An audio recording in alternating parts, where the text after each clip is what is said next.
Saya sengaja mengumpulkan kalian dalam rangka apa? Kita akan membuat sebuah kesepakatan. Kira-kira kesepakatan apa ya?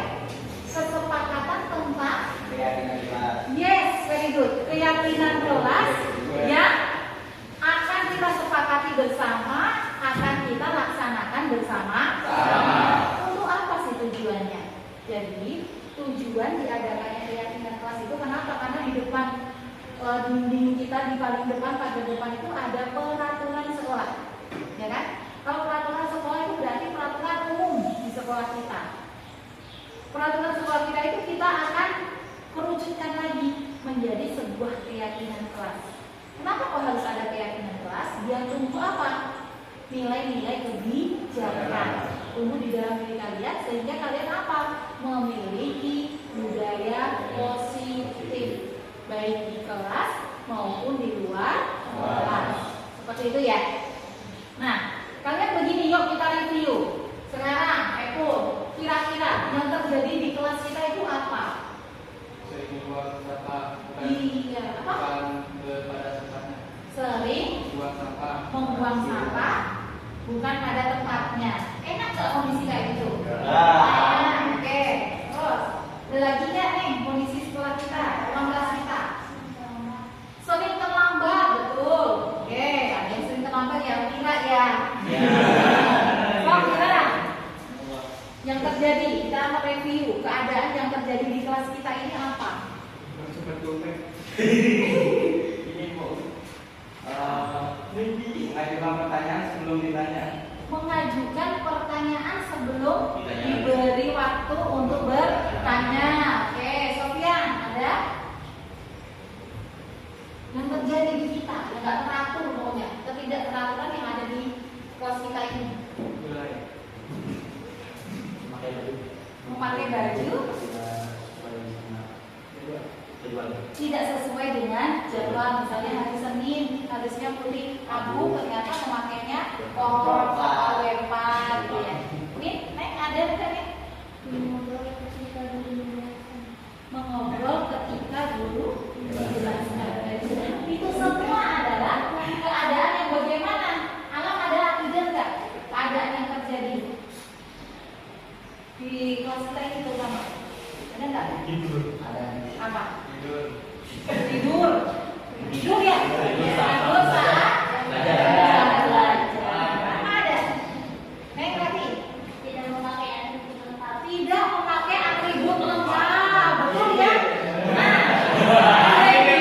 Bodong Ya, bodong ini siswa bodong. Jadi apa? Ya, hello. Semua itu ketika kita mereview keadaan kelas kita yang seperti itu kan gak enak ya. Keadaan yang tidak nyaman, maka kita akan berusaha memperbaikinya dengan kita menyepakati. Ya. Oke, nah sekarang misalnya kita mau membagikan, ini namanya post-it. Silahkan, kalian itu menginginkan keadaan kelas yang bagaimana? Satu kalimat atau satu frase saja yang kalian tuliskan. Oke, tuliskan yang keadaan kelas yang kalian inginkan. Ada waktu masih padat saja?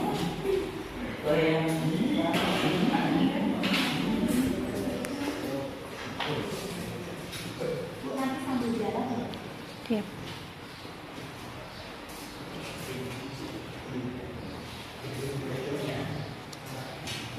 Oke, yuk. Saya kasih waktu.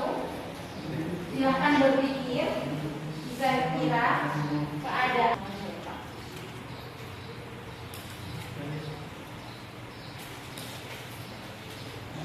Yang sudah, silahkan ditempelkan.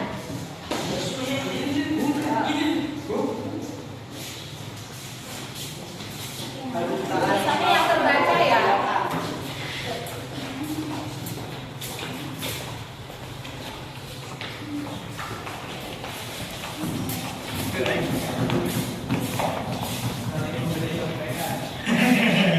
Mau memberi apa? Tadi Apple deh. Cuma kopi ya.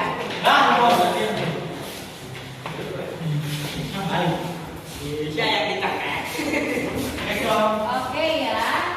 Kita hitung ada berapa nih? 1, 2, 3, 4, 5, 6, 7, 8, 9, 10, 14 ya. Ada 14 siswa kan ya yang hadir hari ini ya. Oke, yuk. Bareng-bareng kita akan berusaha mengelompokkan. Di sini kita kasih rumah-rumah ya. Yang satu rumah, satu kata kita kelompokkan menjadi satu kelompok. Tempat waktu. Oke, tempat waktu.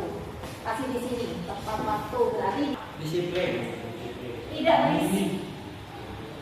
Menghargai. Oke, ini menghargai orang lain.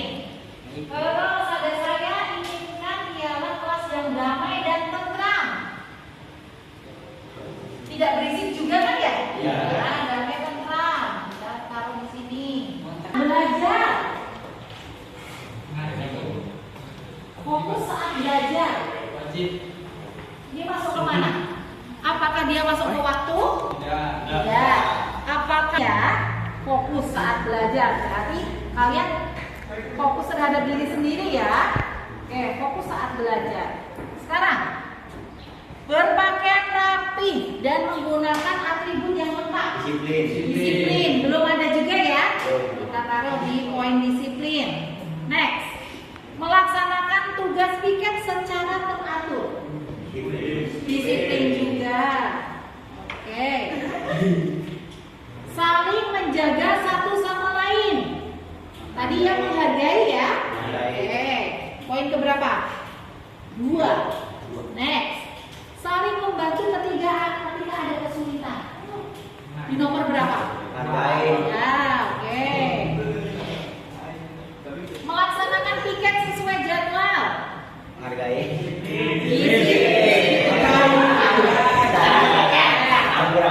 Meminta izin kepada guru saat keluar kelas.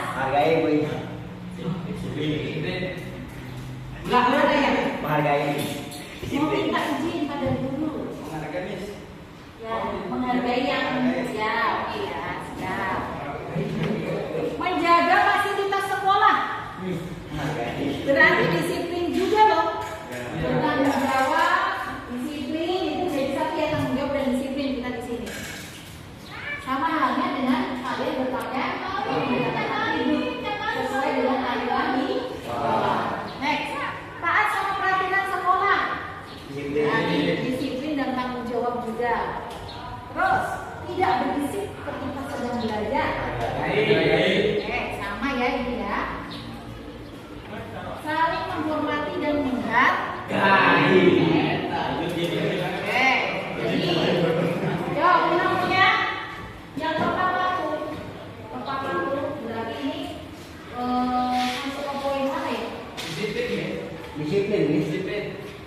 Oke.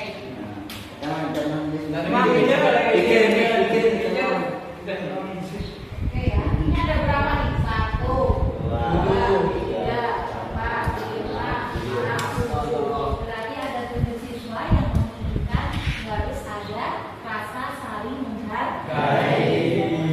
Yang kedua, fokus saat belajar. Maksudnya fokus saat belajar itu apa? Ya nggak berisik, menghargai guru juga ya kan? Di sini intinya ya poinnya ada 1 orang. Next, 1, 2, 3, 4, 5, 6. Ini masuk ke apa nih? Disiplin. 1, 2, 3, 4, 5, 6. Kalau di sini ada berapa? 4. Iya. Yuk sekarang kita mulai susun kira-kira dari 3 poin yang kalian inginkan, kalian ingin membuat kesepakatan yang seperti apa?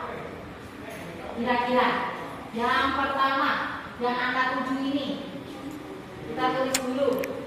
Oke,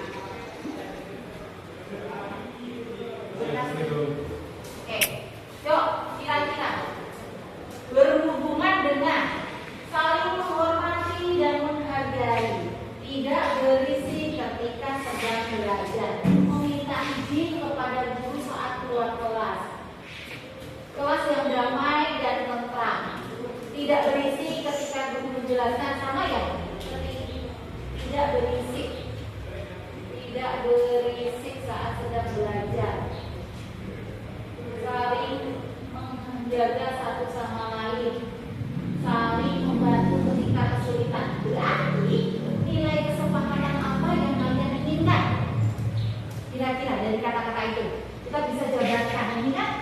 nilai penghargaan ya, menghargai satu sama lainnya ya.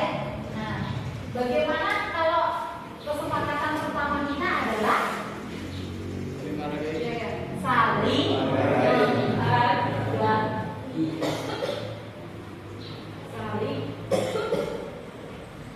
Saling menghargai ini maknanya luas. Menghargai itu bisa menghargai waktu. Ya kan?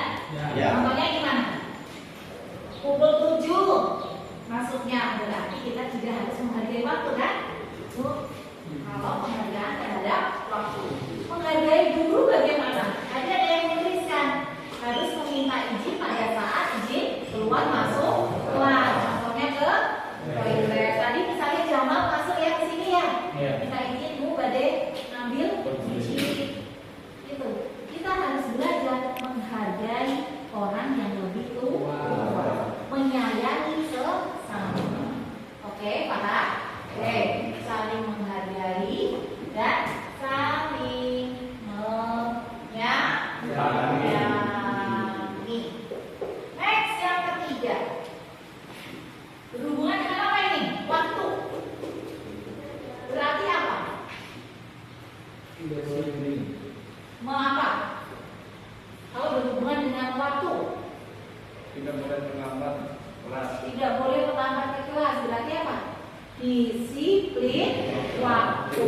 Jadi yang harus kalian ingat, harus kalian sepakati, disiplin waktu artinya apa? Kalian harus paham bahwa masuk itu jam 7. Jam pertama itu juga jam 7, kecuali kalau ada kegiatan pembiasaan.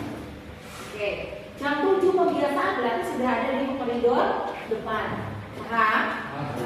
Ini menghargai. Ini kalau ini saling menghargai sesama, terutama guru ya, kalau menghargai guru dan sesama. Menyayangi siapa? Rekan-rekan atau teman ini. Menghargai waktu. Oke, masuk misalnya. Masuk kelas setelah istirahat jam berapa? 10.30. Berarti 10.30 kalian harus di mana? Benar? Nah, berarti kita menggunakan kata menghargai waktu. Sepakat? Next, yang terakhir. Ini apa? Fokus saat belajar. Fokus. Kalau kalian bilang fokus saat belajar, boleh ada yang berisik? Tidak. Tidak. Boleh ada yang tidur? Tidak. Keluar masuk kamar mandi? Tidak. Kira-kira ada kesepakatan apa yang akan kita tuliskan? Diam ketika guru menjelaskan. Diam doang. Fokus nih. Fokus. Fokus dan memperhatikan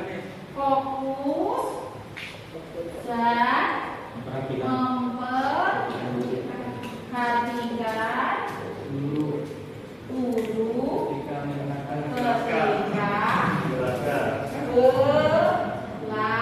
Belajar. Oke.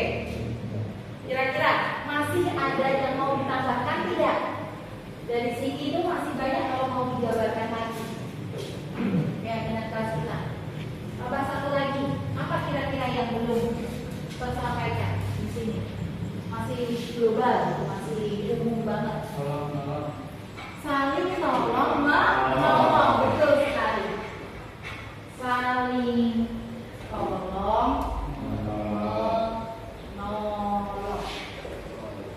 Tolong menolong dalam apa? Pinjam dulu lah 100. Pinjam pulpen misalnya, kita manusia ada hilangnya juga ya. Ada pulpennya tiba-tiba tintanya habis. Ya. Oke, maka yang merasa memiliki alat tulis lebih dari satu bisa dipinjamkan terlebih dahulu. Tapi jangan sampai kalian punya foto meminjamkan adalah awal kehilangan.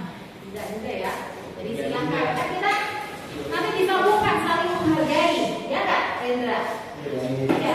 Pada saat dipinjamin alat tulis berarti harus dikembalikan. Oke. Kira-kira dari 5 ini kalian sudah setuju? Oke. Konsekuensinya apa kira-kira? Pada saat ada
Misalnya ada satu tindakan yang kira-kira kalau itu kan melanggar keyakinan kelas kita yang kedua, yaitu saling menyayangi, berarti ada yang nggak sayang di sini. Apa yang akan kalian lakukan? Misalnya saya pindah semena-mena ke Ratu. Apa yang akan saya lakukan sebagai Ratu? Jadi wasit. Oh, jadi wasitnya. Aduh, berarti kalian nggak saling menghargai sesama juga. Malah melanggar keyakinan yang pertama. Akan kalian apakan ini? Iya, ditanya ada masalah apa? Berarti ini apa? Menasehati. Jadi harus saling menasehati. Next, menghargai waktu.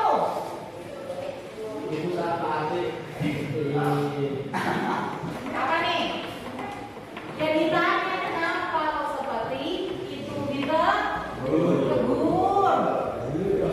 Fokus ya, memperhatikan guru ketika belajar atau enggak. Kalau ada yang nggak fokus, dibilangin atau diingatkan.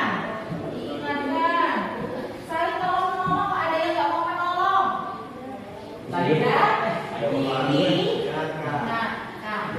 Oke ya, sepakat? Benar? Kita ketok palu, misalnya ketok palu. Bismillahirrahmanirrahim. Ada 5 kesepakatan kelas. Baca yang pertama. Saling menyayangi. Ya. Menghargai waktu. Fokus dan perhatikan guru jika belajar. 5. Saling menolong. Ya, kita sepakati Bismillahirrahmanirrahim.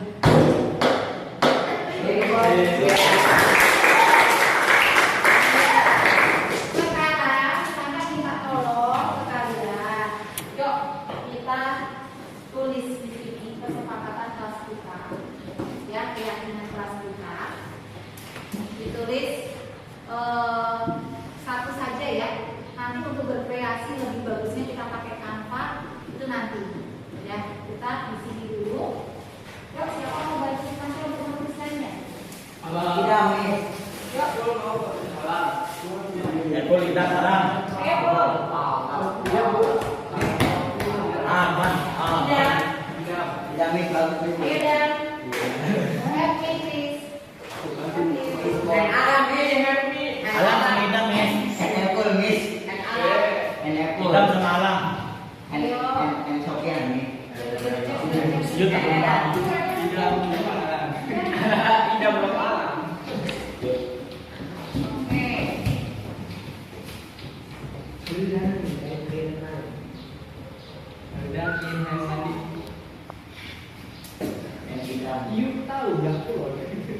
happy, Miss.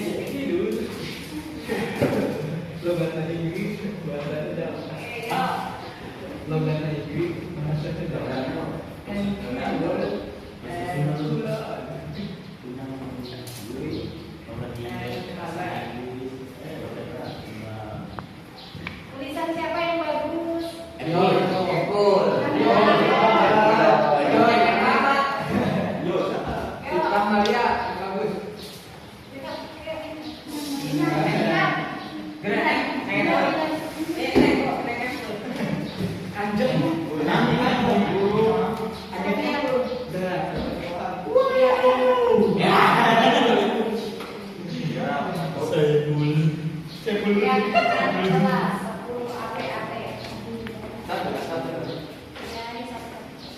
Tulis judulnya, keyakinan kelas itu apa?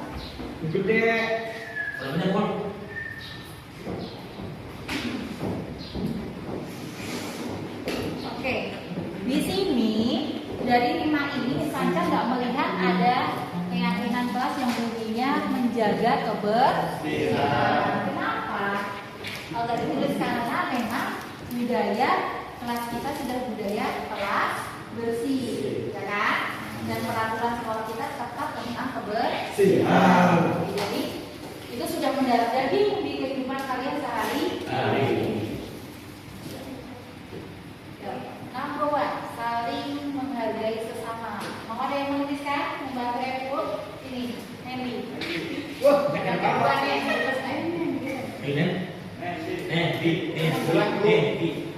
Epul lakukan di. Nggak apa-apa ya. Dia epul lakukan. Kan seni, tulis itu seni. Tulis itu seni. Menghargai sesama. Penting dia. Coba yang kedua. Oh, ya.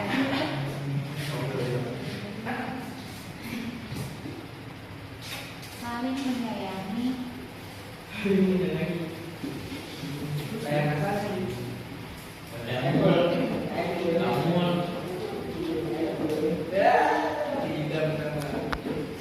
ketiga, oke.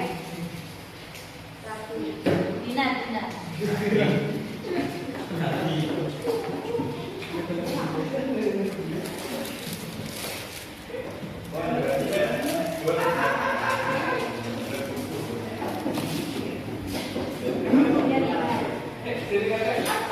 Menghargai waktu.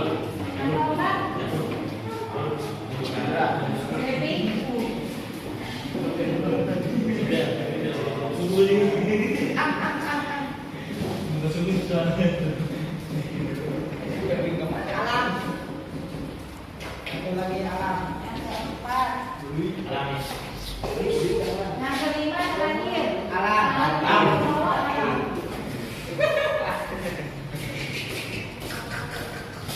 Fokus dan memperhatikan dulu ketika belajar. Ya, jadi keyakinan kelas kita ini lebih ke apa sih? Pada saat terjadi KBM kalian mau apa? Karena memang kalian di bidang itu yang belum terjadi di kondisi kelas kita. Kalau untuk masalah kebersihan, insya Allah misalnya yakin bahwa tua pastikan memang bersih dan kalian sudah membudidayakan kebersihan. Oke.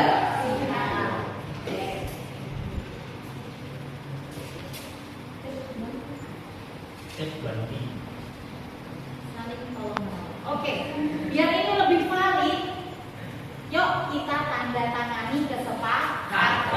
Biar nanti kalau ada konsekuensi, ada teguran dan sebagainya, ini sudah disepakati bersama. Yuk jadi kamu lah, berurutan sama. Selamat. Sama meja ini. Sana meja.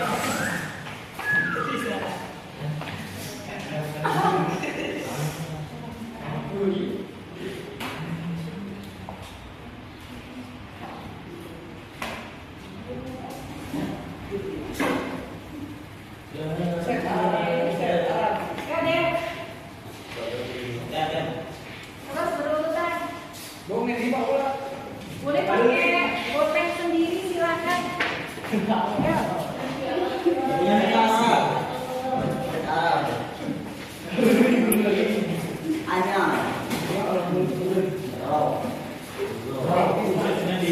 Oke, Hendra.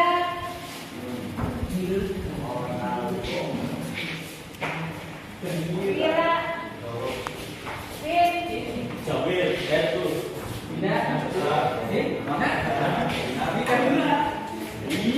Boleh pakai botol sendiri. Kita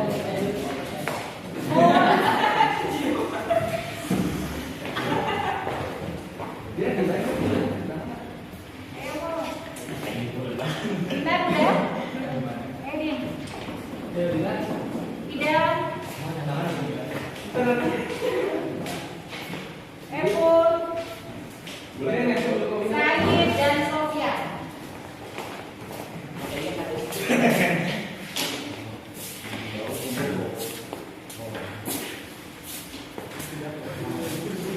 Ronaldo yang gol. Messi apa?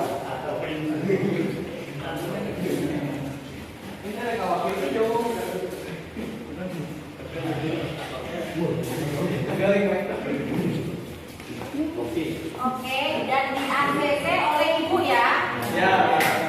ACC. Min pakai materai nih. Jangan matre. Berarti resmi ya. Ditegur bener ya. Tidak jadi.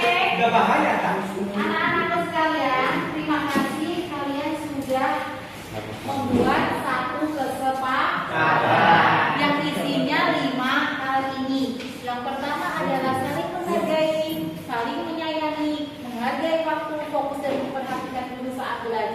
dan saling tolong Kenapa kok 5 kesepakatan ini? Karena 5 kesepakatan ini yang memang kemarin-kemarin belum tumbuh dan membudaya di lingkungan kelas kita.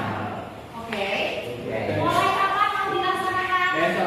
Secepatnya. Karena besok adalah KBM pertama kita ya, berarti besok akan kita segera terapkan dan dilaksanakan. Ya, harus saling mengingatkan. Oke, terima kasih banyak anak-anakku sekalian. Bersama-sama kita sepakati kesepakatan ini.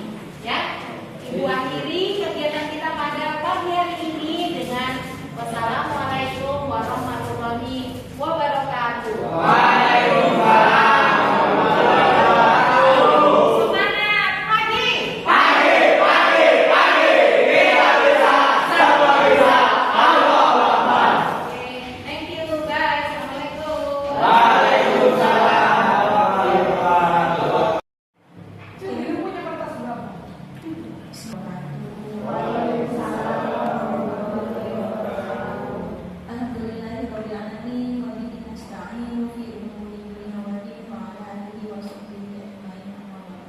Alhamdulillahirrahmanirrahim. Bapak Ibu sekalian, Bapak Ibu guru beserta TU SMK Negeri Cilebar, pada hari ini Kamis 6 Juli 2024 kita dapat berkumpul dalam acara diseminasi budaya positif. Oleh karena itu, marilah kita buka acara ini dengan bacaan basmalah. Bismillahirrahmanirrahim. Untuk mempersingkat waktu, mari kita persilakan kepada Bapak Ali Sudrajat untuk membuka acara ini dengan doa. Adanya dipersilakan.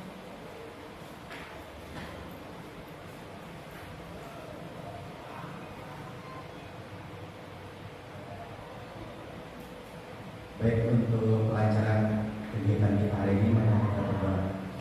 Alhamdulillahirrahmanirrahim. Bismillahirrahmanirrahim. Alhamdulillahirabbil alamin. Hamdan syakirin, hamdan na'imin, hamdan katsiran, wa yukafi mazidah. Ya Rabbana lakal hamdu kama yanbaghi li sultani. Allahumma shalli ala sayyidina Muhammad wa ala ali sayyidina Muhammad. Allahumma ighfir lana wa li walidina warhamna kama rabbayana shighra. Allahumma inna nas'aluka salamatan fid din wa afiyatan fil jasad wa ziyadatan fil ilmi wa barakatan fil rizqi wa taubatan qabla al-maut wa rahmatan ila al-maut wa maghfiratan wa rahmatan ba'da al-maut. Allahumma harim alaina syakra fil maut wa zakatan wa al-hisab. Rabbana la tuzigh qulubana ba'da idh hadaytana wa hab lana min ladunka innaka antal wahhab. Rabbana atina fid dunya hasanah wa fil akhirati hasanah wa qina adzabannar. Subhanallah jalla wa syukur wa salamun ala mursalin walhamdulillahi rabbil alamin. Assalamualaikum warahmatullahi wabarakatuh. Waalaikumsalam warahmatullahi wabarakatuh. Acara selanjutnya akan dilanjutkan dengan paparan atau kegiatan inti dari Ibu Panjaningrum sebagai calon guru penggerak periode angkatan 10. Kepada beliau dipersilakan. Terima kasih. Assalamualaikum warahmatullahi wabarakatuh. Waalaikumsalam. Yang terhormat Bapak Kepala SMK Negeri Cilebar yang dalam hari ini tidak bisa hadir karena sedang menjalankan cuti ibadah haji. Yang kami hormati Bapak Ibu guru SMK Negeri Cilebar. Alhamdulillahirrahmanirrahim, pada siang hari ini kita bisa melaksanakan kegiatan pengibasan materi budaya positif, yaitu pada modul 1.4. Karena Bapak Ibu mohon izin, saya sedang melaksanakan kegiatan program calon guru penggerak angkatan 10. Bapak Ibu yang terhormat, alhamdulillah saya ucapkan terima kasih. Bapak Ibu sudah meluangkan waktunya untuk mengikuti kegiatan ini. Ibu moderator mohon izin, saya langsung saja membahas tentang ini ya. Bapak Ibu, karena sudah siang, maka langsung saja kita akan membahas tentang budaya positif. Jadi Bapak Ibu, tujuan pembelajaran di sekolah itu kan membentuk karakter siswa yang cerdas dan berkarakter, berakhlak mulia sesuai dengan profil pelajar Pancasila. Pancasila. Dan apa yang ada di dalam profil pelajar Pancasila itu akan terwujud jikalau ada satu, kegiatan pembelajaran, dan yang kedua adalah kegiatan pembiasaan positif. Tanpa dua kegiatan ini maka visi yang sudah kita bahas di hari kemarin tidak akan terlaksana dengan baik. Jadi pembiasaan positif itu yang bagaimana? Pembiasaan positif itu kegiatan-kegiatan yang kita laksanakan mulai dari hari pertama anak belajar di sekolah kita hingga mereka lulus dari sekolah kita. Jadi kita bersama kemarin sudah sepakat bahwa visi sekolah kita adalah mewujudkan lulusan yang berkarakter, yang mandiri, berakhlak mulia, kreatif, inovatif, produktif sesuai dengan profil pelajar Pancasila. Seperti itu ya Bapak Ibu ya. Kita sudah sepakat akan mewujudkan visi ini dengan pembiasaan-pembiasaan, prakarsa perubahan dan lain sebagainya. Dan untuk itu Bapak Ibu, pembiasaan yang kita laksanakan inilah yang disebut dengan budaya positif. Ya. Berbicara tentang budaya positif itu berarti kita berbicara tentang hal yang sangat kompleks Bapak Ibu. Yang pertama, ada disiplin positif dan teori kontrol, ada posisi kontrol guru, ada teori motivasi, hukuman dan penghargaan, ada segitiga restitusi, ada kebutuhan dasar manusia dan keyakinan kelas. Dan dalam hal ini kita harus kupas satu persatu. Apa sih yang disebut dengan disiplin positif dan teori kontrol? Kenapa kita harus mempelajari semua ini? Karena apa? Karena pemeran utama pembentukan karakter itu dimulai dari Bapak Ibu gurunya. Seperti itu ya Bapak Ibu ya. Terus yang kedua, kita akan membahas dulu tentang disiplin. Kalau berbicara tentang disiplin, saya jadi ingat dengan Pak Arni. Disiplin itu apa? Begitu ya. Jadi berasal dari bahasa Latin disiplina yang artinya adalah belajar. Di mana makna asal kata ini berkonotasi dengan disiplin diri dari murid Sokrates dan Plato pada zaman dahulu. Itu Bapak Ibu bisa lihat. Disiplin diri membuat orang menggali potensinya menuju sebuah tujuan, apa yang dia hargai. Namun dalam budaya kita, makna kata disiplin telah berubah menjadi sesuatu yang dilakukan seseorang pada orang lain untuk mendapatkan kepatuhan. Kecenderungan umum menghubungkan kata disiplin itu dengan ketidaknyamanan, bukan dengan apa yang kita hargai atau pencapaian suatu tujuan mulia. Jadi sudah bergeser Bapak Ibu. Kalau dulu kita berbicara tentang disiplin. Kalau sekarang seiring dengan sudah teraplikasikan atau diterapkannya kurikulum merdeka, kita sudah menggeser kata disiplin ini dengan pembiasaan positif atau budaya positif sekolah. Ini Bapak Ibu, bahwa berbicara disiplin, kita mempelajari bagaimana cara mengontrol diri, menguasai diri untuk memilih tindakan yang mengacu pada nilai-nilai, dihargai agar tercapai tujuan mulia yang diinginkan dan sebagainya ya Bapak Ibu ya. Jadi mendisiplinkan anak itu bagaimana caranya seperti itu ya. Jadi bagaimana sih agar anak-anak itu muncul nilai-nilai kebajikannya, begitu. Jadi ruhnya kurikulum merdeka ini adalah pembentukan karakter. Bagaimana anak-anak kita itu berkarakter sesuai dengan visi yang sudah kita sepakati. Bagaimana agar nilai-nilai kebajikan itu muncul dari dalam diri siswa. Siapa yang berperan? Yang berperan adalah Bapak Ibu gurunya, semua stakeholder yang ada di sekolah, terutama kegiatan-kegiatan apa saja yang bisa mendukung tercapainya pembiasaan positif atau disiplin positif di sekolah tersebut. Ini Bapak Ibu, ternyata yang kita lakukan sehari-hari itu berbicara pembiasaan positif itu berbicara tentang aturan. Jadi ya Bapak Ibu ya, di sekolah kita itu memampang besar-besar peraturan sekolah, visi sekolah itu kan dipasang dengan tujuannya agar apa? Agar para siswa mentaatinya.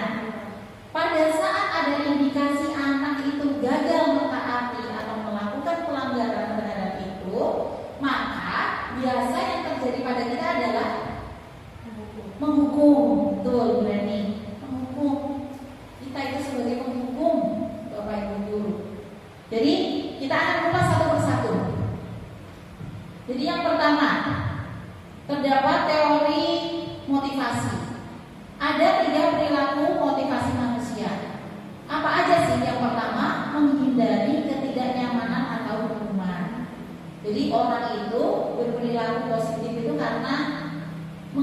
ketidaknyamanan. Contohnya, saya mau berangkat jam 7 karena saya nggak nyaman kalau dipanggil oleh Bu Pancal. Jadi anak itu berperilaku positif itu karena ada 3 sebab. Yang pertama, karena mereka itu hanya ingin menghindari ketidaknyamanan atau hukuman. Yang kedua, untuk mendapatkan imbalan atau penghargaan dari orang lain. Misal, ada siswa kita Odi ya Bapak Ibu ya, awal-awal sekolah dulu asal datang itu nemuin saya absen. Nih saya datang. Tujuannya kira-kira apa?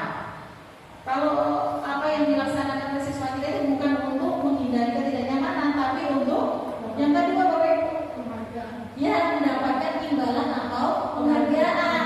Nanti kita akan wah keren sekali kamu bisa jam 7 bisa datang.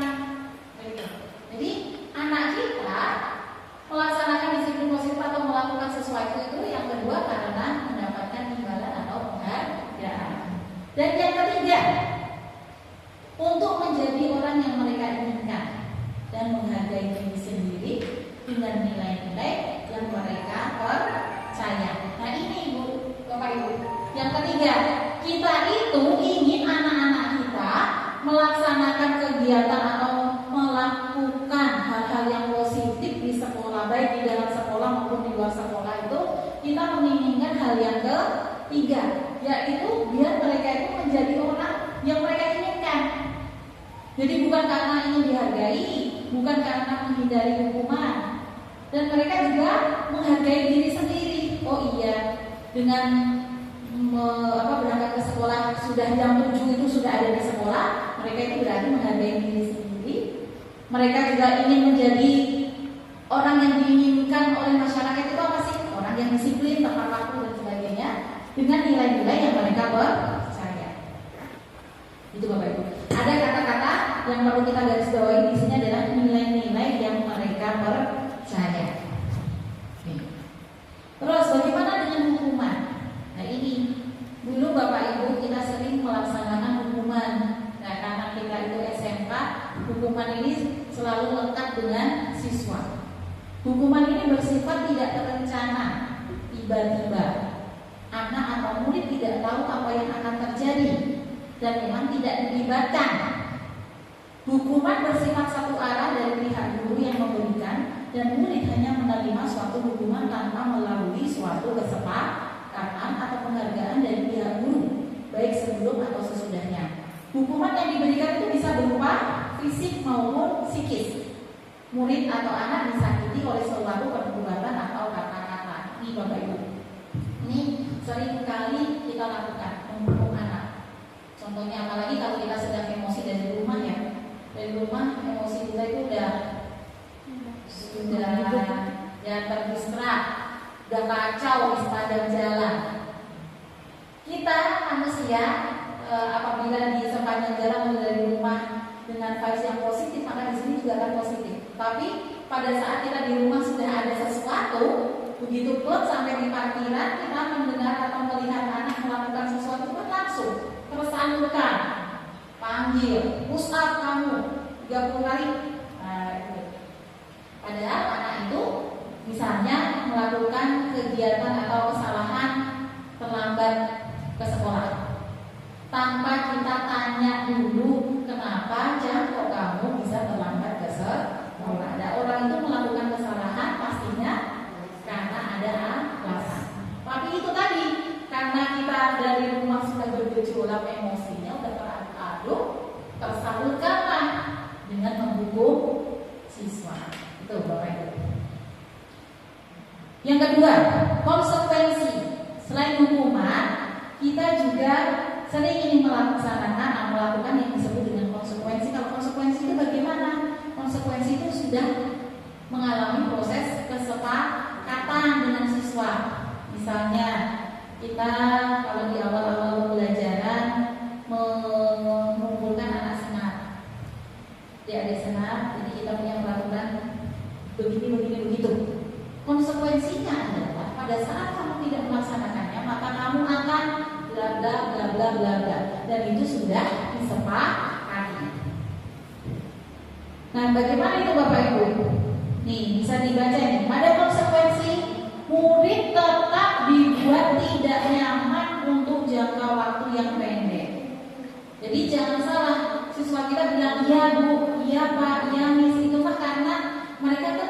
menghindari ketidaknyamanan.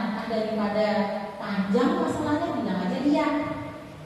Oke, kalian harus masuk lagi jam 10. Padahal misal ya, anak-anak tersebut haknya untuk beristirahat terpotong oleh Bapak Ibu karena Bapak Ibu ingin melanjutkan pembelajaran, biar nanti habis istirahat gak usah gitu, misalnya ya. Akhirnya anak-anak ya udahlah, dia aja daripada ngambek itu gurunya, bisa berabe panjang tulisan. Iya, gitu. Apa yang terjadi pada diri anak? Tetap dia tidak nyaman dalam hati grundel. Teman-teman ke ibu, kalau bukan karena aturan saya nggak ada kayak ini. Nah itu manusiawi yang terjadi pada murid kita. Gak cuma murid kita juga seperti itu ya Bapak Ibu ya, dalam kehidupan sehari-hari. Nah ini Bapak Ibu yang ketiga. Ini hal baru yang ada di kosakata kita lah, restitusi. Pada saat sebelum melaksanakan CDP ya Bapak Ibu, sudah ada beberapa Bapak Ibu yang sebelumnya mendesiminasikan hal yang sama, yaitu tentang restitusi. Dan restitusi itu hal yang sangat baru bagi saya pada saat itu. Apa sih restitusi? Ternyata restitusi merupakan proses kolaborasi yang mengajarkan murid untuk mencari solusi atas masalah yang dia lakukan, dan membantu murid berpikir tentang orang seperti apa yang mereka inginkan dan bagaimana mereka harus memperlakukan orang lain. Restitusi juga membantu murid menjadi lebih memiliki tujuan, memiliki disiplin positif, dan memulihkan dirinya setelah berbuat salah. Penekanannya bukanlah pada bagaimana berperilaku untuk menyenangkan orang lain atau menghindari ketidaknyamanan, namun tujuannya adalah menjadi orang yang menghargai nilai-nilai kebajikan yang mereka percayai. Sebelumnya kita telah belajar tentang teori kontrol, bahwa pada dasarnya kita itu memiliki motivasi intrinsik. Maksudnya begini Bapak Ibu,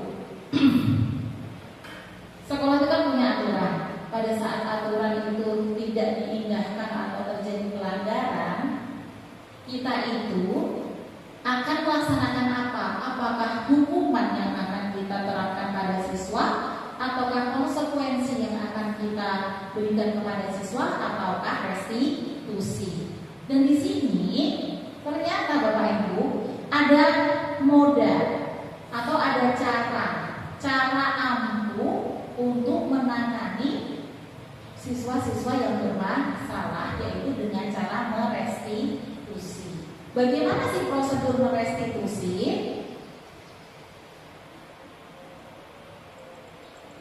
Bapak Ibu,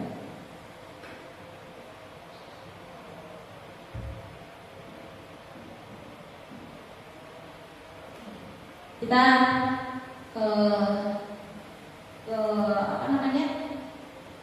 saya akan membahas dulu tentang restitusi.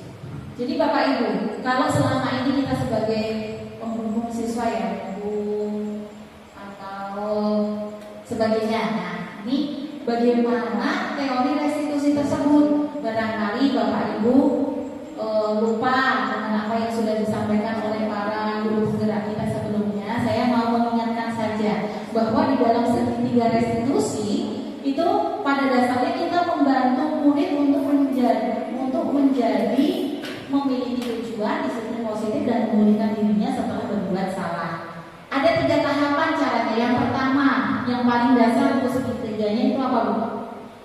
Menstabilkan identitas. Pada saat anak berbuat kesalahan, panggil anaknya. Kita stabilkan identitasnya dengan cara apa? Dengan cara ini Bapak Ibu, meyakinkan mereka dengan mengatakan, karena seperti misalnya ya, tidak ada manusia yang sempurna.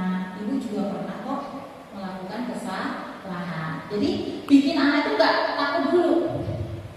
Kayak kemarin kasus yang baru saja terjadi itu kan pada saat kegiatan pagelaran ya Bu, kemarin ya Bu ya. Pada saat itu Ibu Ani Sajala juga melakukan restitusi dengan memanggil ya Ridwan ya, ya itu. Saya ingat betul.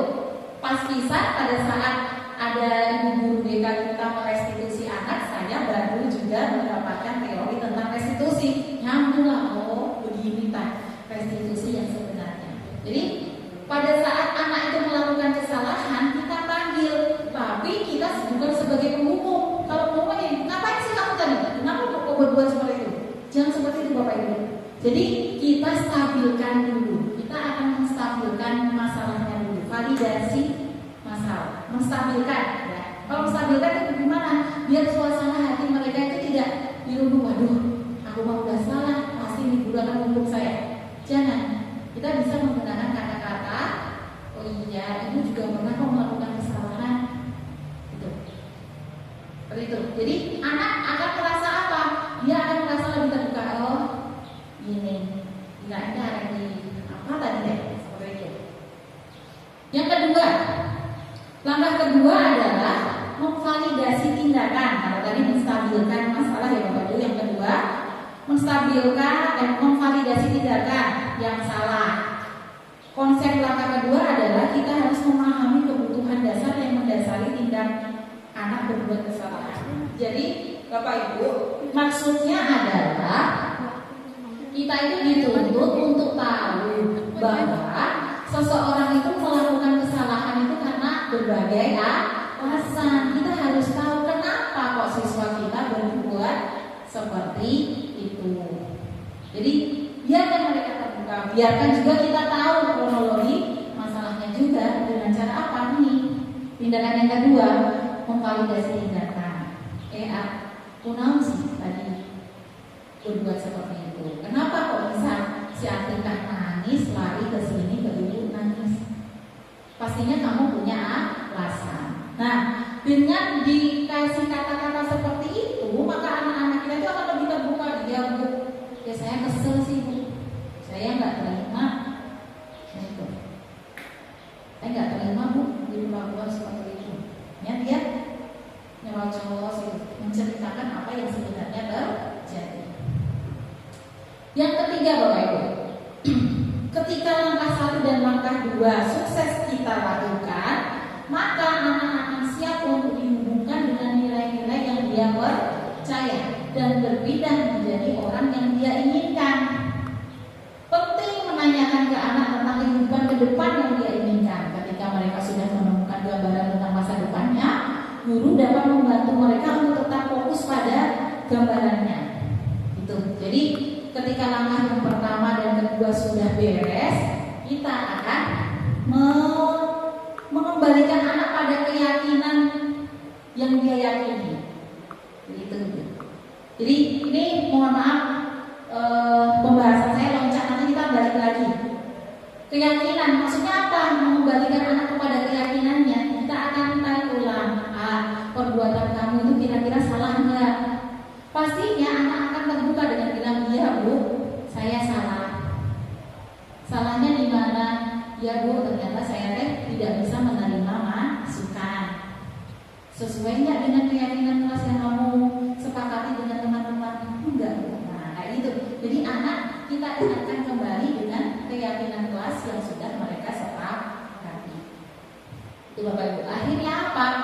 Dia akan kita pancing untuk menemukan solusinya. Jadi solusinya itu bukan dari mulut kita, tapi anak akan dengan sendirinya menemukan solusi atas permasalahan yang dia lakukan. Contoh kasus, nanti ada video Bapak Ibu. Saya punya kasus ini. Ini contoh kasus 1.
pertama ya Bim ya. Tuh, akhirnya banyak guru yang melaporkan ke wali kelasnya. Kebetulan wali kelasnya saya sendiri. Jadi setiap kali saya datang di jam pertama atau di jam istirahat, Bapak Ibu guru datang itu langsung bikin laporan, Bu Fahri datang terlambat. Ini kita panggil. Tadi dengan kata yang saya bilang semacam ini loh Fahri gitu, nggak nyalahin kamu lah. Kamu kenapa sampai datang terlambat? Dia bangunnya kesiangan karena tidurnya terlalu malam. Dia kan akhirnya bercerita tidurnya terlalu malam. Kita korek lagi. Kenapa sih kok tidurnya terlalu malam? Main HP Bu, sampai jam berapa? Sampai jam 2. Jam 2 mah bukan malam lagi, tapi hampir subuh. Itu. Terus yang langkah ketiga, kita ingatkan kembali, kita balikin lagi. Mari, tadi kata-kata saya Fahri, kamu masih ingat gak dengan kesepakatan kelas kita? Masih ini apa sih? Datang tepat waktu. Kamu datang tepat waktu? Tidak. Berarti gimana dia siap saya salah, gitu kan ya? Saya salah. Terus bagaimana Pak? Ya enggak, saya nggak akan mengulanginya lagi. Dengan cara apa? Kita pancing. Dan dengan cara tidur lebih awal, tidak main HP sampai tengah malam, dan pasang alarm. Nah, pasang alarmnya juga jangan jam 7. Pasang alarmnya harus jauh sebelum jam 5 pas subuh. Ya, mereka juga kita ingatkan juga dengan nilai-nilai keagamannya, dengan sholat, ibadah dan sebagainya. Itu. Jadi dengan kegiatan restitusi itu memang ampuh sekali untuk mengembalikan anak ke keyakinan awalnya. Jadi restitusi itu benar-benar mampu mengembalikan sikap perilaku anak yang sudah mulai negatif menjadi positif kembali. Itu ya Bapak Ibu ya. Kita lanjut lagi.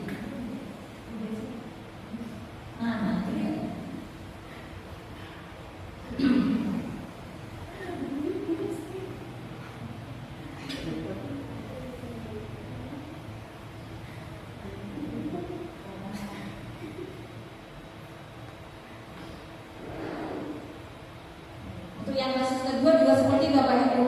Ini mah kasusnya double-double kalau si Agung. Agung itu kemarin ngerokok ya, ketahuan ngerokok, terus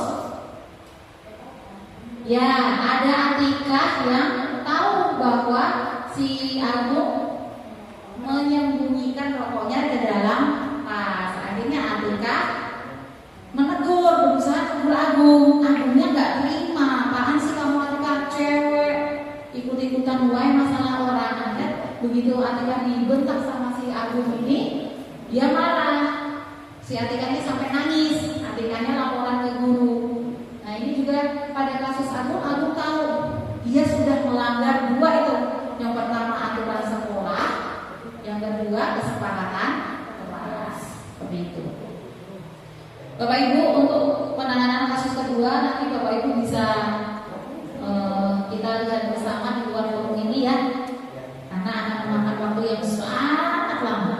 Nah, Bapak Ibu, ini segitiga restitusi. Jadi segitiga restitusi itu merupakan puncak atau cara bagaimana kita membudayakan disiplin positif di sekolah, bagaimana kita cara menangani masalah anak itu.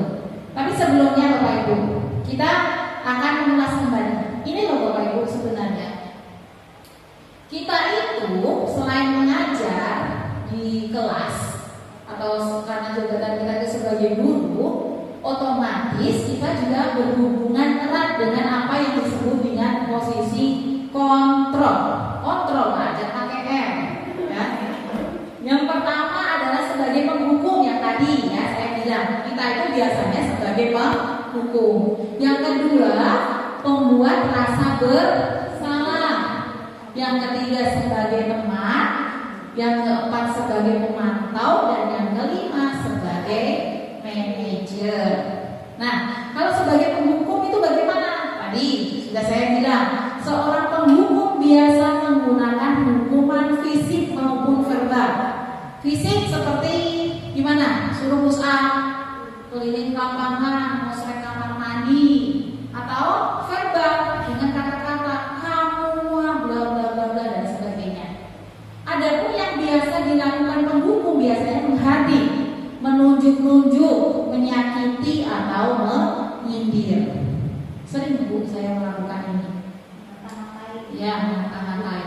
Yang kedua, pembuat rasa bersalah.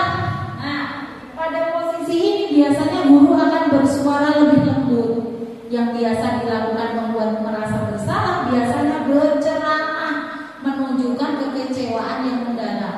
Ibu kecewa loh sama kamu dan sebagainya. Dampak pada siswa dari seorang pembuat merasa bersalah adalah siswa akan merasa rendah diri, merasa gagal dan tidak berharga. Itu. Nah, biasanya kita ya ibu-ibu di rumah.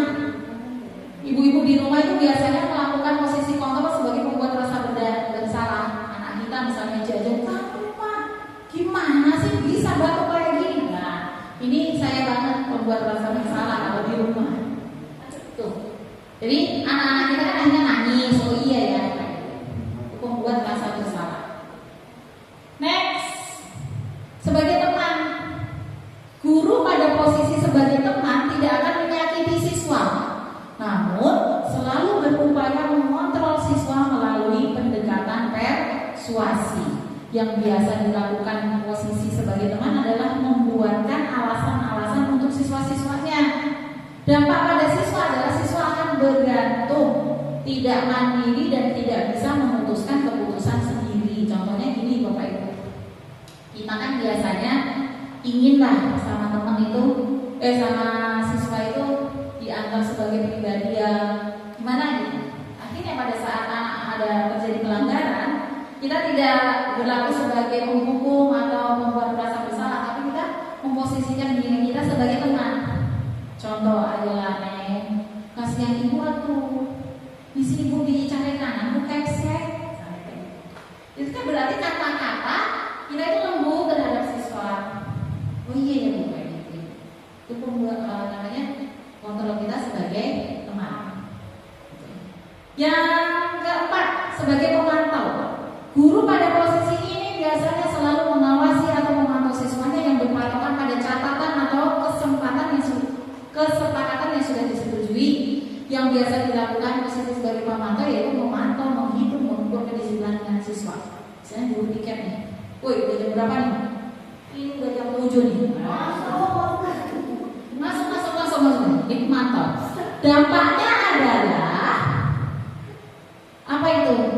Dampak bagi siswa di posisi pemantau ya, yaitu menitik beratkan pada dampak pada diri sendiri, mendapatkan hadiah atau mendapatkan hukuman. Nah, kalau anak sebagai misalnya dia itu melanggar, kok kita melaksanakan kontrol sebagai pemantau, anak-anak itu akan berpikir, waduh, mau dihukum atau diapain ya saya? Mereka masih bertanya-tanya, aku tuh mau dihukum atau diapain ya? Dan yang terakhir, ini sebagai manajer, guru mengambil tindakan atau posisi kontrol sebagai manajer itu bagaimana sih? Yang dilakukan guru pada posisi manajer biasanya mengajukan pertanyaan-pertanyaan terkait nilai kebajikan yang telah diyakininya, atau pertanyaan yang berkaitan dengan solusi yang ditempuh dengan berkaitan dengan pelanggaran tata tertib.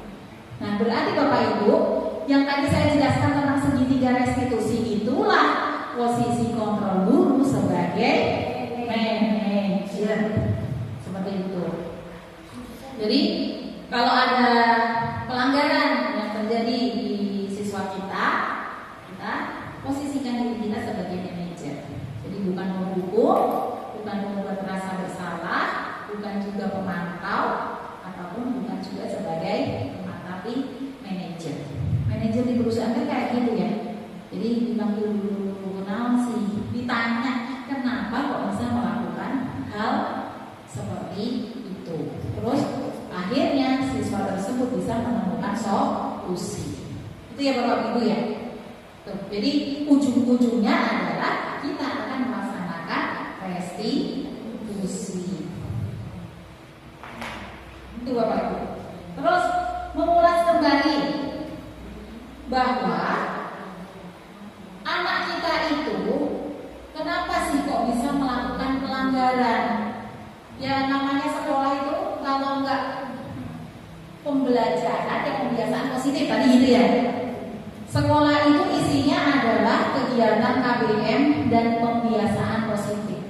Tapi di sisi lain juga ada yang disebut dengan pelanggaran, pembuat ketidaknyamanan. Nah, ternyata anak-anak kita itu melakukan pelanggaran karena mereka memiliki apa Bapak Ibu? Kekurangan. Itu. Kekurangan itu apa? Kita kembali lagi, ada teori yang disebut dengan kebutuhan dasar manusia. Manusia yang hidup itu kita punya kebutuhan Bapak Ibu. Yang pertama, kebutuhan untuk bertahan hidup. Yang kedua, kebutuhan untuk dikasihi, disayangi dan merasa diterima. Yang ketiga, kebutuhan untuk menguasai atau penguasaan, kebutuhan untuk kesenangan dan kebutuhan untuk kebebasan. Ini adalah 5 kebutuhan dasar manusia. Bertahan hidup misalnya bagaimana? Dia bersifat fisiologis. Bertahan hidup misalnya itu kesehatan, rumah, makanan. Kebutuhan biologis juga merupakan kebutuhan untuk bertahan hidup. Nih. Jadi Bapak Ibu, saya pernah mengalami kejadian pada saat itu kan Kamal, siswa saya juga di kelas 11 AP, nggak masuk sekolah selama berbulan-bulan ya, berbulan-bulan. Waktu itu juga saya sebagai pemantau, ya, karena kita memprosesnya itu berdasarkan catatan yang saya punyai dan catatan-catatan dari guru mapel. Dari sekolah kita udah berunek, pengen tahu kenapa sih Kamal tetap begini. Pengen deh diobrolkan ke bapak ibunya biar tahu bahwa si Kamalnya seperti ini di dalam kelas teh. Kadang sare kalau sekolah, sekali sekolah tidur di kelas. Tapi Bapak Ibu, ternyata sampai di rumah si anak, saya jadi tahu, oh, si anak ini jarang hadir di kelas itu adalah karena apa? Nih, ternyata dia tidak terpenuhi kebutuhan dasarnya. Kebutuhan dasarnya apa? Tidak punya ongkos untuk ke sekolah. Kalaupun ada ongkos, hanya separuh jalan karena rumahnya benar-benar jauh dari keramaian, off-road jalannya di tengah-tengah sawah, bahkan harus nyebrang kali dan sebagainya. Begitu Bapak Ibu. Jadi sebelum menangani siswa, memang ada baiknya kita itu tahu alasannya kenapa. Mengapa, kita cari tahu dulu. Nah, akhirnya tadi yang saya bilang, saya mau pengen nunjukin Kamal itu begini begitu ke orang tuanya, akhirnya larang saya, gak jadi. Karena tahu alasannya adalah seperti itu. Bahkan orang tuanya nangis atau nuntun. Ternyata ibu bapak gurunya ada perhatian kepada sekolah. Kasih sayang dan rasa diterima, ini sudah pasti. Kita itu butuh untuk disayangi. Kalau kita nggak disayang, ya akhirnya apa pelanggarannya? Karena kita nggak merasa disayang, maka di sekolah itu bisa semena-mena. Itu penguasaan atau kebutuhan pengakuan. Nah, ini Bapak Ibu ternyata juga penting. Bisa Bapak Ibu baca ya. Nanti kalau ada pertanyaan tanya ya. Oke, next. Kebebasan. Anak juga seperti kita butuh kebebasan. Tapi kebebasan yang bagaimana? Kebutuhan untuk bebas adalah kebutuhan akan kemandirian, otonomi, memiliki pilihan dan mampu mengendalikan arah hidup seseorang. Anak-anak dengan kebutuhan kebebasan yang tinggi menginginkan pilihan. Mereka perlu banyak bergerak, suka mencoba-coba, tidak lalu terpengaruh orang lain dan senang mencoba hal yang baru dan menarik. Kesenangan, siswa pun hanya senang Bu, sama kayak kita. Kebutuhan akan kesenangan adalah kebutuhan untuk mencari kesenangan, bermain dan tertawa. Nah itu. Jadi apa sih yang harus kita lakukan? Yang kita beri kesempatan mereka untuk bersenang-senang juga, makanya balik lagi ke kegiatan pembelajaran. Ada tujuan sekolah adalah memberikan pembelajaran dan pembiasaan itu dengan kegiatan-kegiatan yang menyenangkan sesuai dengan kodrat mereka sebagai murid, ya, sesuai dengan kodrat alam dan kodrat zamannya, seperti itu.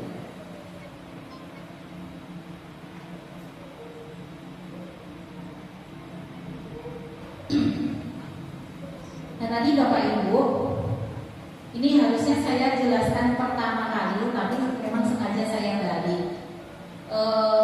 Mendisiplinkan siswa itu sebenarnya sesuatu hal yang tidak gampang. Jadi walaupun dengan aturan-aturan sekolah yang kita pampang gede-gede itu juga anak juga tidak terpengaruh.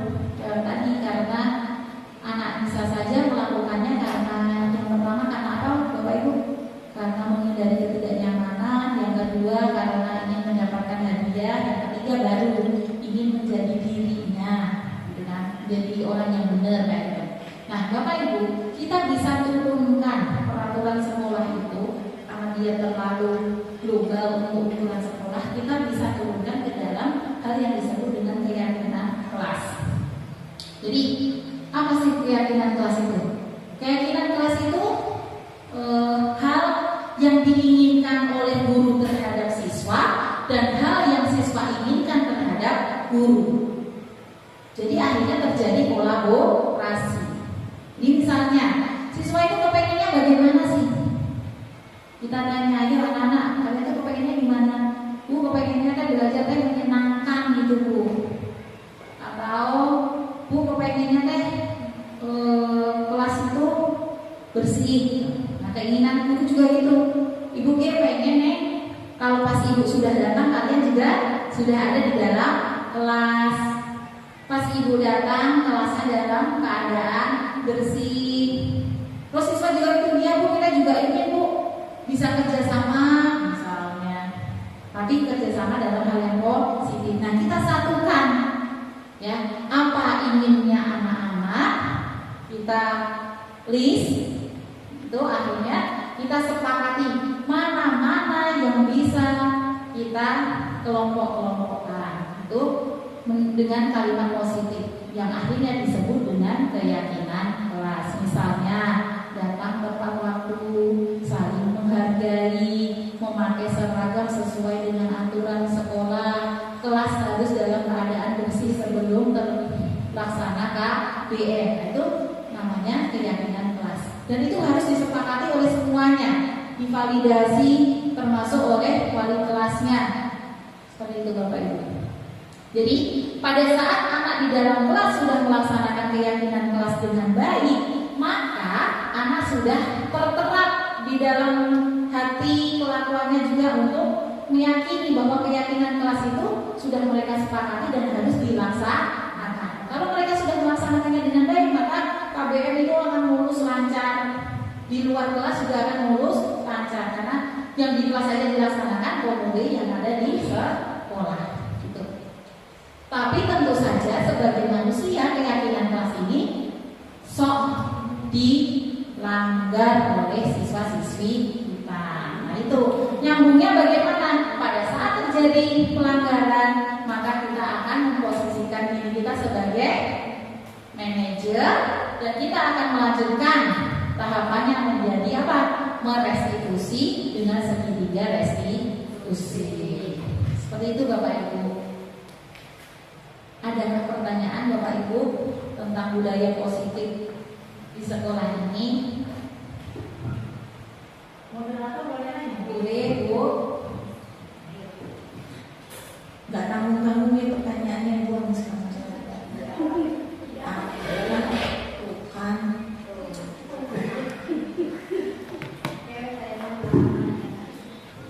Oke, pertanyaan yang terkait tentang restitusi saja ya. Kan kita sebagai guru biasanya kan ada sebelum biasanya di awal tahun ya. Di awal tahun itu ketika kita awal masuk itu punya yang namanya kesepakatan. Misalnya ibu ngajar, saya ngajar bahasa Inggris.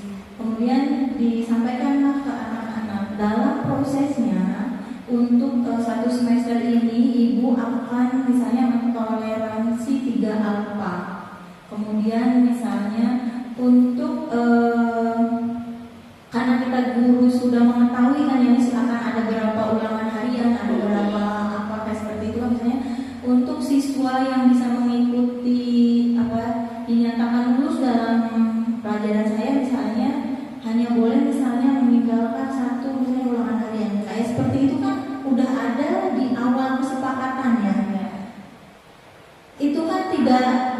tidak cocok kalau masuk ke restitusi. Maksud saya seperti ini, kalau restitusi itu bisa digunakan ketika masalahnya itu dadakan, misalnya kayak tiba-tiba terlambat atau tiba-tiba ada kejadian yang seperti apa.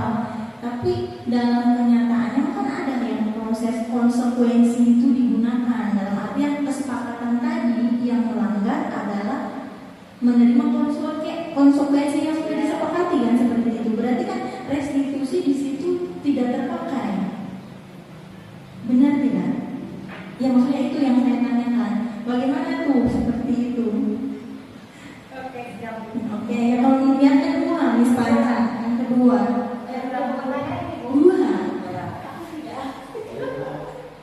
Pertanyaan yang kedua itu terkait tentang kebutuhan dasar manusia yang secara psikologis, yaitu rasa aman. Misalnya secara materi mereka mampu bisa datang tepat waktu, bisa jajannya normal seperti anak-anak lainnya. Tapi kan ketika tidak adanya rasa aman yang dialami siswa, kemudian itu menjadi alasan dia untuk tidak ke sekolah, semacam bullying. Bullying ini kan bukan hanya sekedar fisik ya Bu, yang verbal itu juga kan berpengaruh ya. Misalnya kayak dikatakan gendut, bau, kayak itu lama-lama kalau sering diungkapkan kan anak-anak jadi alasannya nggak mau sekolah. Teman-teman saya bilang saya seperti ini, seperti itu. Nah, seperti gimana tuh solusinya seperti itu? Terima kasih. Pertanyaan dari Ibu Iim, silakan Ibu.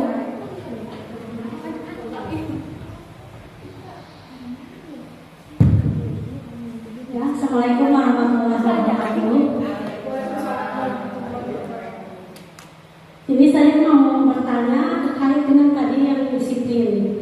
Tadi disebutkan ada teori motivasi yang didasari dengan yang pertama menghindari ketidaknyamanan atau hukuman, yang kedua mendapatkan imbalan atau penghargaan dari orang lain, dan yang ketiga untuk menjadi orang yang mereka inginkan dan menghargai diri sendiri dengan nilai-nilai yang mereka percaya. Nah, tadi sudah disebutkan dari sama Mas Panca bahwa kebanyakan di sini anak untuk berdisiplin itu karena mereka ingin mendapatkan imbalan atau bahkan ada yang takut hukuman. Berarti ini berkaitan dengan tadi dalam motivasi yang eksternal, berarti motivasi eksternal. Nah, sedangkan yang dibutuhkan itu untuk disiplin motivasi internal ya. Nah, bagaimana dengan saya? Bagaimana cara menemukan motivasi internal tersebut kepada diri anak supaya mereka bisa melaksanakan atau berdisiplin sesuai dengan motivasi yang mereka miliki tersebut. Karena untuk motivasi eksternal itu tidak berjangka lama, berjangka lama itu hanya motivasi internal. Terima kasih. Wassalamualaikum warahmatullahi wabarakatuh. Ada lagi Ustaz? Ustaz, ada pertanyaan? Atau mau pembantu jawab? Dia menanya kontrol tadi. Mau posisi kontrol? Ustaz. Maksudnya apa?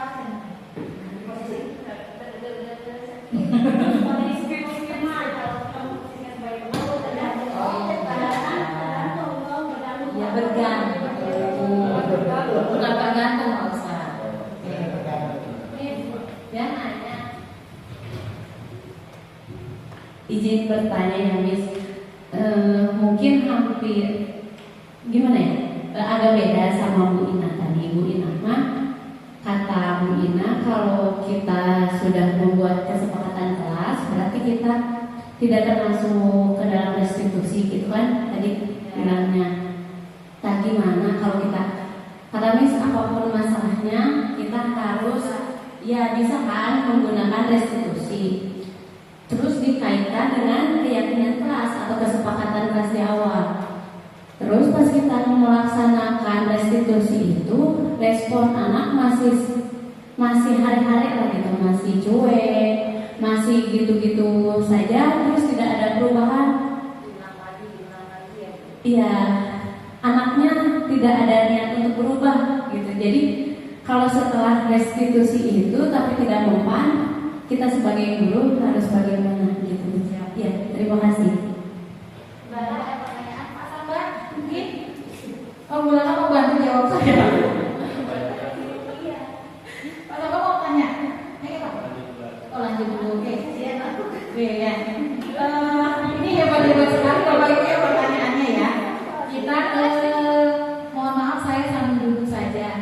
kita ke pertanyaan Bu Ina. Bagaimana kalau misalnya yang Bu Inanya belum ada, kita ke pertanyaan Bu Ina aja ya. Bagaimana cara menumbuhkan motivasi intrinsik siswa? Jadi Bapak Ibu, siswa OG manusia sama seperti kita.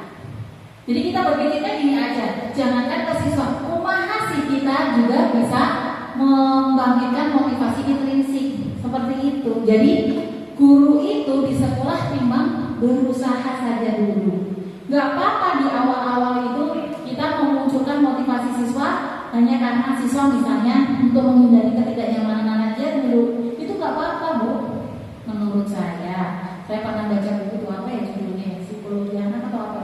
Gak apa-apa kita membangkitkan gairah anak itu dengan memunculkan motivasi ekstrinsik dulu, biar dapat pujian dari kita, biar anak-anak itu menghindari ketidaknyamanan. Tapi yang ketiga itu belum muncul.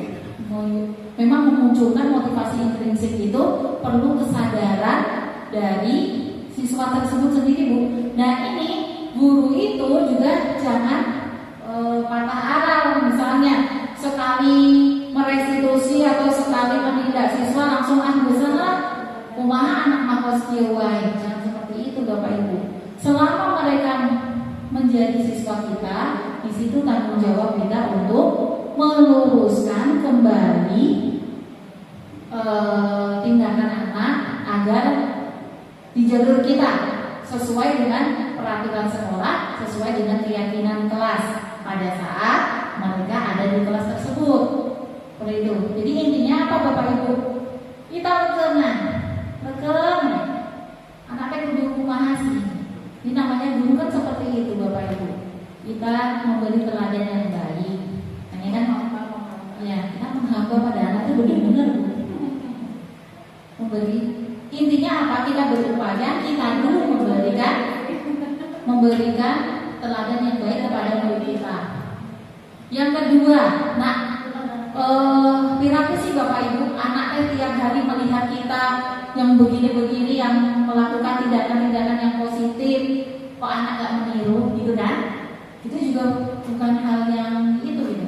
Mereka akan meniru juga. Yang kedua, kita juga harus selalu memotivasi siswa. Motivasi, kita dorong siswa kita agar dengan cara apa sih? Di kelas, Bapak Ibu juga bisa itu selip-selipkanlah nilai-nilai kehidupan. Misalnya pada saat saya menjelaskan tentang explanation text tentang hujan, misalnya bagaimana terjadi hujan, kita kaitkan dulu. Kenapa sih kok hujan itu bisa ada? Ya, nggak cuma jawabannya ya pun fayakun, kayak itu bukan kan? Ada penjelasan secara ilmiahnya kan? Kenapa? Nah itu kita hubungkan dengan nilai-nilai bersyukur. Mereka harus bersyukur kepada Allah yang sudah menciptakan dunia ini dengan segala macamnya. Itu jadi di sela-sela KBM kita selipkan nilai-nilai yang positif atau nilai contoh-contoh kehidupan agar mereka apa? Mereka itu terbuka. Oh iya ya, seperti itu. Di matematika kenapa sih kita belajar tentang apa itu trigonometri ya? Atau apa sih apa itu? Pitagoras. Itu kita selipkan biar nih kamu nanti kalau bikin rumah tangganya itu kayak gini dan sebagainya. Kalian bisa bahwa tangga di rumah itu seperti ini bentuknya. Kita harus bisa menghitung sudutnya berapa, panjangnya berapa, ketinggian temboknya berapa, jarak dari tembok ke ujung tangganya sampai berapa. Itu kan, nah itu biar anak-anak oh iya ya. Makanya akan timbul dia oh iya ya. Ternyata semua bidang ilmu yang diberikan oleh Bapak Ibu guru itu sangat bermakna. Makanya ada yang disebut silakan beri pembelajaran yang bermakna pada siswa. Karena pembelajaran yang bermakna itu salah satu tujuannya adalah menumbuhkan motivasi intrinsik siswa. Itu Bapak Ibu. Jadi jangan patah semangat. Itu. Jadi memang susah Bu, orang kita aja memotivasi anak kita sendiri. Hese itu komodo ini anak batur gitu kan, yang dititipkan pada kita dari jam 7 hingga jam 3.15. Selebihnya mereka akan diwarnai oleh masyarakat dan keluarganya. Tuh. Win, kalau misalnya jawaban belum puas, nanti kita diskusikan di luar. Terus yang Wina ya, pertanyaan yang pertama. Misalnya Ibu Ina itu di mapel khusus Bu Ina ada kesepakatan bahwa mereka itu harus apa tadi Bu? Kehadirannya harus sekian persen. Ternyata pada saat mereka belang bentong itu, ya, dan mereka sudah bilang konsekuensinya apa? Konsekuensinya adalah ini, gitu kan ya? Konsekuensi di pelajaran itu adalah pada saat kalian kehadirannya tidak 85%, maka nilai kalian akan C, misalnya seperti itu. Itu bagaimana? Itu ya, kaitannya dengan restitusi. Jadi Bapak Ibu, restitusi itu adalah salah satu cara.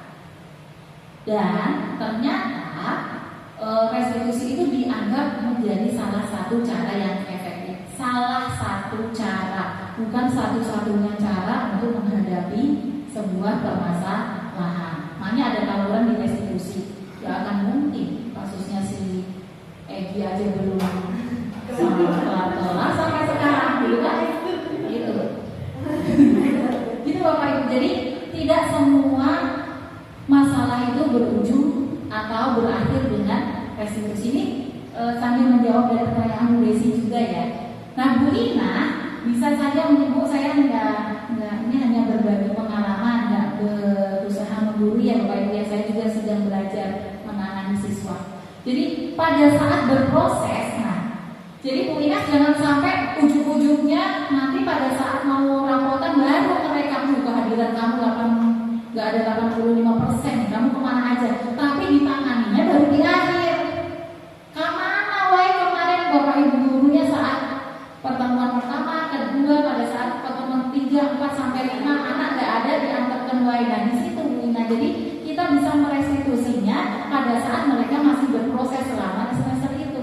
Jangan ujung-ujungnya nanti Bu Ina berarti nanti sebagai pemantau dong ya, dengan catatan-catatan itu memanggil anak nih, konsekuensinya adalah kamu begini, gak bisa naik kelas. Nah ini juga tidak fair dengan siswa juga.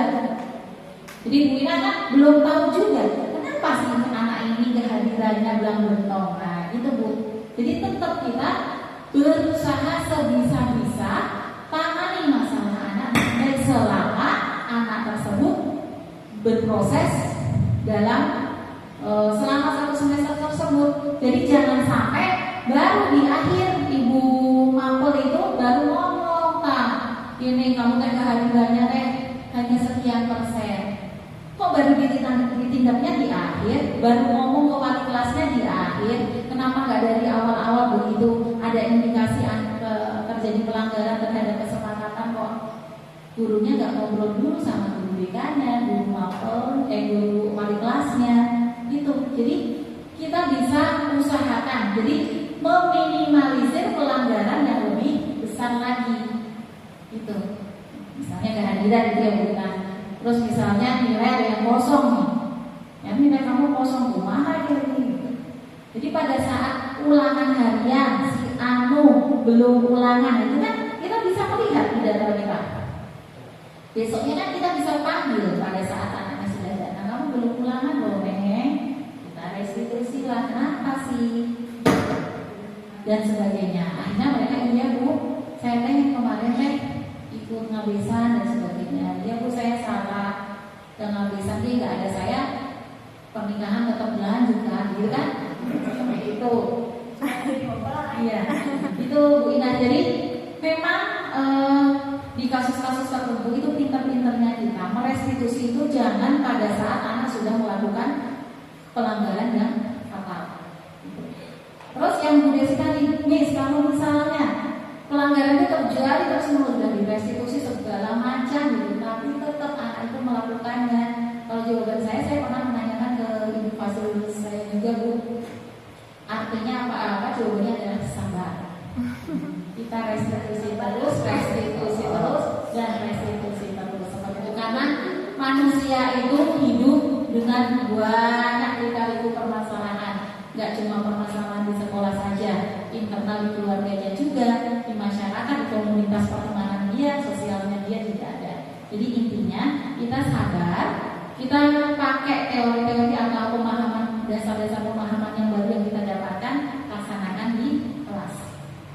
Kita akan intinya begini Bapak Ibu, kalau di sekolah kita sudah punya visi yang begitu bagus, kita punya prakarsa perubahan yang bla bla bla bla bla, kita laksanakan, kita berkolaborasi, terapkan kepada anak, dan kita lihat nanti hasilnya seperti apa anak-anak kita.